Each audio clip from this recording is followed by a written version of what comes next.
జాగ్రత్త. లోకంలో వేషాలు వేస్తూ మోసాలు చేస్తూ బైబిల్ని పట్టేవాళ్ళు చాలా మంది ఉన్నారు. బైబిల్ పట్టుకొని తిరిగే వాళ్ళు అందరూ నమ్మదగిన వాళ్ళు కారు. దొంగలు ఉన్నారు, దోచుకునే వాళ్ళు ఉన్నారు, మోసం చేసే వాళ్ళు ఉన్నారు. అయితే వీడు గారడివాడు.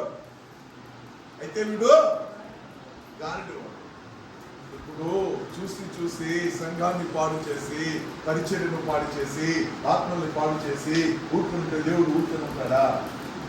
10 మంది నీకు ఇష్టం వచ్చినట్టు నువ్వు లాక్కుని పోయి ఈ సంఘాన్ని చీంచేసి ముక్కలు చేస్తే దేవుడు ఊరుకుంటాడా?